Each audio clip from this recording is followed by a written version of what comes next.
What I'm trying to do in the Shock Doctrine is tell an alternative history of how this savage stream of pure capitalism that we've been living, capitalism unrestrained, came to dominate the world. Chile wasn't the only country in South America to adopt Chicago school policies. Friedman's disciples held key positions in Brazil and advised the government of Uruguay. Then on March the 24th, 1976, a military coup overturned the government of Isabel Perón in Argentina. A junta of 3 generals took over the country, led by General Videla. Chicago boys landed key economic posts in the military government. They seized the opportunity for major economic and social re-engineering. And within a year of the coup, wages lost 40% of their value, factories closed, poverty spiraled. Just as in Chile, people had to be terrorized into accepting these economic policies. Videla learned from Pinochet's experience. He adopted the tactic of disappearing people. Striking a balance between public and private horror, disappearances were often carried out in broad daylight, but could always be denied.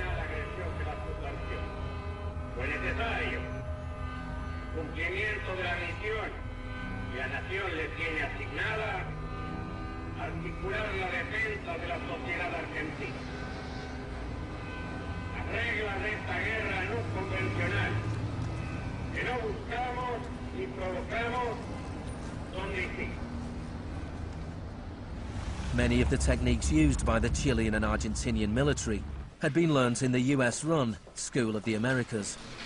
Torture techniques taught, from rape to derobing to torture with pointed objects, breaking of extremities, poking eyes out, branding. In Latin America, there are various regimes which at the moment are abusing human rights. Political murder, torture, deportations, imprisonment without trial, using the techniques they may have learned in this establishment. You may be right. If you can say that the skills which we've taught here have been applied, I can't deny that. The use of torture of a known enemy soldier to gain some kind of military advantage, I think, is justifiable and smart.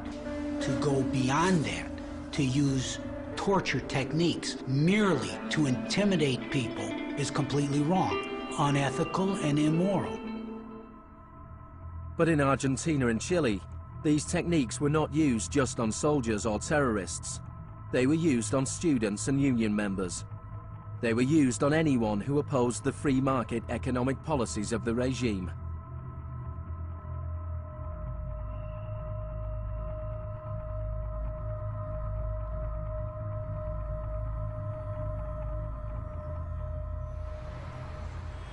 In 1978, the Argentine junta hosted the World Cup.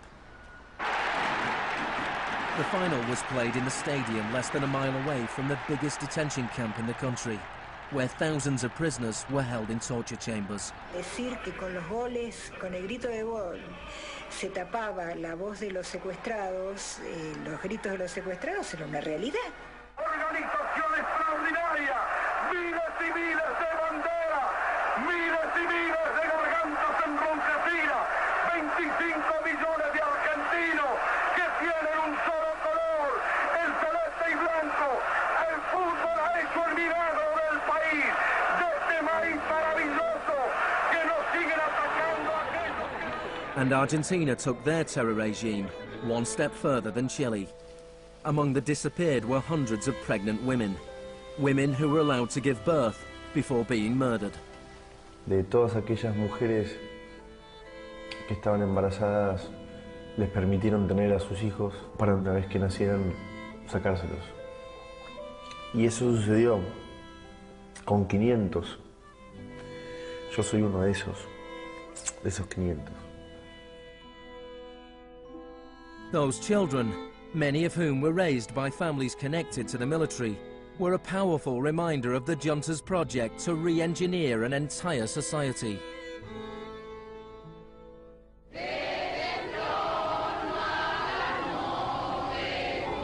While the junta was still in power, a group of mothers and grandmothers of the disappeared started to protest in the Plaza de Mayo.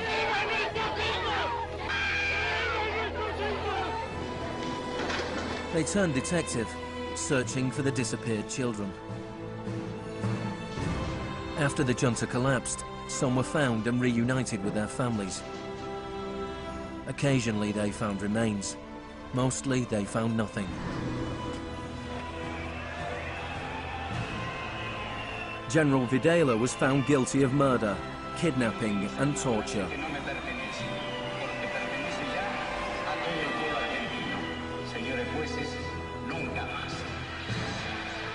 He was sentenced to life in prison.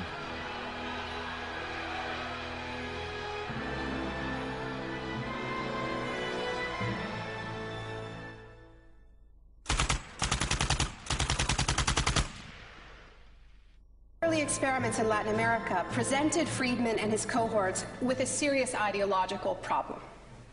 Friedman had promised that these policies would not just make the elites richer, but that they would create the freest possible societies, that this was a war against tyranny, that capitalism and freedom went hand in hand. Yet here we see that in the 70s, the only countries putting these ideas into practice were military dictatorships. Nixon had fully supported imposing these types of brutal free market policies in South American dictatorships. But when it came to domestic economic policy in the United States, where Nixon had to worry about getting re-elected, it was a very, very different story.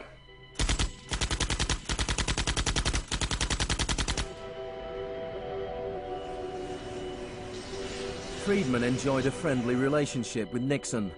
Several of his Chicago school colleagues and disciples were recruited to work for the government. Donald Rumsfeld was one of them. So help me God. Congratulations. Thank you. But in 1971, with the economy in a slump, Nixon turned his back on Friedman's ideas and imposed a wage and price control policy. He put Rumsfeld in charge. Which is essentially a problem of supply and demand. I have for long been opposed to the wage and price control. I believe it involves government intervention with the freedom of individuals. I think it's intolerable. The Keynesian policy was a success, and Nixon won a second term with a landslide majority. It was a blow for Friedman. Then in 1979, Margaret Thatcher was elected Prime Minister of Britain. Her intellectual guru was Milton Friedman's old mentor, Friedrich von Hayek. And just over a year later, Ronald Reagan was elected President of the United States. Both Britain and America were now ruled by unabashed Freemanites. Margaret Thatcher's program when she came in had 4 planks. Cut government spending, cut tax rates, reduce government ownership and operation of industries or regulation of industry, and have a moderate and stable monetary policy to bring down inflation. Within her first 3 years in office, unemployment doubled in parts of the economy, leading to waves of strikes. Thatcher's personal approval rating slumped to 25%. There were riots in Britain's major cities. Even Margaret Thatcher's admirers had their doubts. The economic performance of the Thatcher government has been mixed.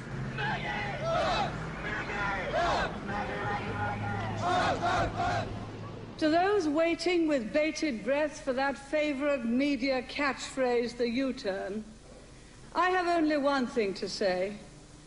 U-turn if you want to. The ladies not for turning. Friedrich von Hayek urged Thatcher to copy Pinochet's economic shock therapy policies. Thatcher replied, "In Britain, with our democratic institutions and with the need for a high degree of consent, some of the measures adopted in Chile are quite unacceptable." Thatcher's profound unpopularity seemed to be proving once again that free market fundamentalism was simply too unpopular, too directly harmful to too many people to survive in a democratic state where governing requires getting the consent of the governed, unlike a military dictatorship.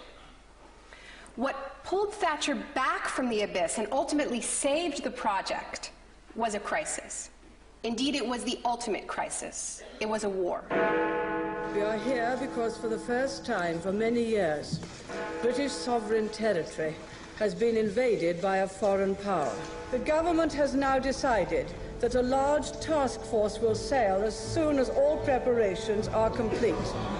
HMS Invincible will be in the lead.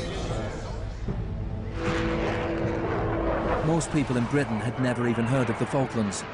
But when Argentina invaded the small group of islands thousands of miles away in the South Atlantic, Thatcher seized her opportunity to prove her credentials as the Iron Lady.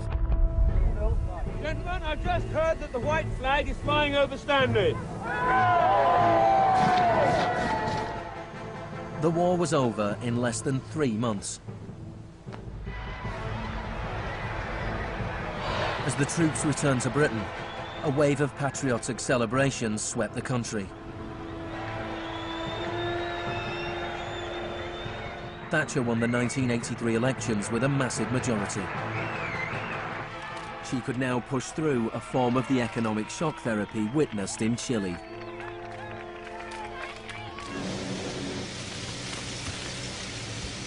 The most powerful union in Britain was the National Union of Mine Workers. When the National Coal Board tried to close pits down, the miners went on strike. Parts of central London are brought to a halt as thousands of miners and sympathizers march through the city in support of the miners' strike. It's Britain's longest and most bitter since 1926, and the most expensive ever. The strike lasted almost a year. Thatcher used every means at her disposal to destroy the union.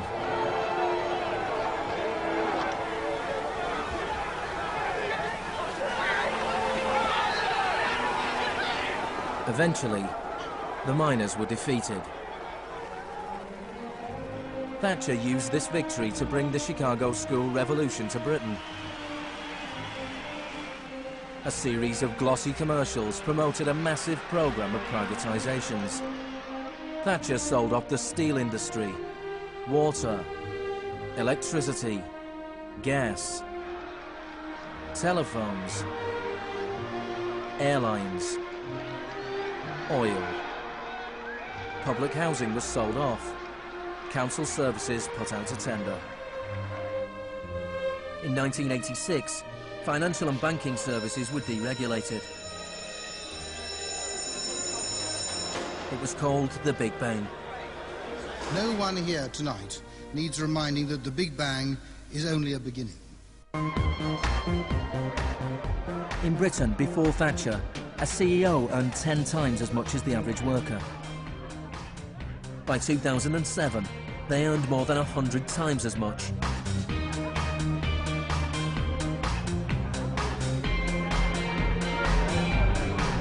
In the US before Reagan, CEOs earned 43 times as much as the average worker. By 2005, they earned more than 400 times as much. Friedman openly acknowledged the importance of Thatcher and Reagan in the spreading of Chicago school policies around the world. The coincidence of Thatcher and Reagan having been in office at the same time was enormously important for the public acceptance worldwide of a different approach to economic and monetary policy. Thank you very much.